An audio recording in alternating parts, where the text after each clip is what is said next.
Hello.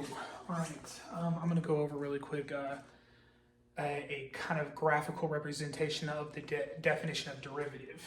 So you have an x and a y axis. Okay. Let's say that we have some value f of x, right? Because f of x is just a y, right? Value. And like, let's say that we go, let me start right here. And so this would have to be some x value, right? Some x value to put us here. And let's say that we have a function, it's kind of doing like this, or some kind of function. And I've got this first coordinate, and then like over here, I don't know if I drew it well enough. Just imagine where, just imagine where some here, and this right here is some x plus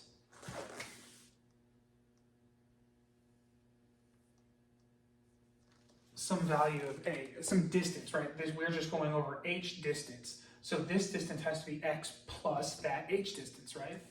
Okay, well, and if that's f of x plus h, then this value has to be some function of, some y value that's equal to that f of x plus h. All right, and I probably didn't draw this well enough, but if you look right here, you have a line that's going between this function right here, and we call this a secant line because it's just intersecting in two different places. Now, if you remember the slope formula from algebra is y2 minus y1 over x2 minus x1, right?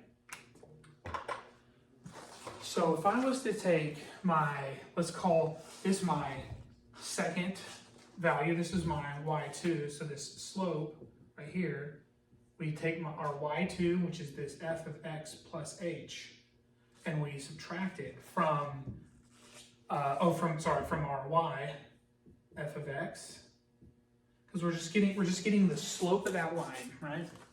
And so then we have our x2, which is x plus h minus x, right? That is our slope formula, okay? Let's clean it up just a little. We have our slope. And now we have f of x plus h minus f of x. Nothing changes there. At this bottom, though, the x's cancel, and we just have h. So that's slope. What if I wanted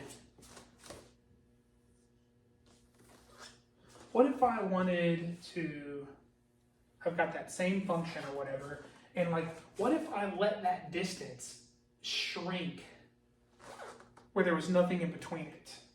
What if I let the distance of h be nothing, it goes to 0, and we brought those points, and like, let's just say that we brought that point, we subtract, let's just subtract it from, we're bringing it up here, I guess. Like, just conceptually, we're just going to let that point go to 0 or whatever. Well, I'll just pick the in-between point or whatever.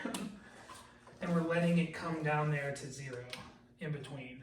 So now we have this point, right? So how would I do that? I would apply a limit. So we'd have this slope. And then, now, because now we are talking about a slope, right? It is still a slope, technically, but now we're really just sort of talking about this point, right? So this is really just like some y value and then that x value, but when we apply that limit, we're really getting some y value is going to be giving us the limit as h approaches 0 of this function right here.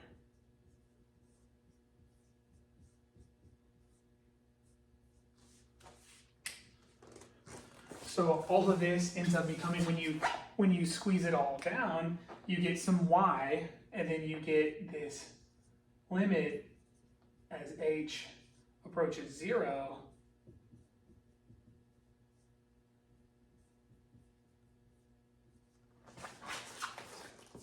That's that point. That's that point. But we took the origin of that from slope. So basically what we did is we turned a secant line into a tangent line. So we're hitting this certain point along this function, and that is the definition of derivative. It's essentially, all it is a secant line. You're just pinpointing some point along a function somewhere, but it comes from slope. All right.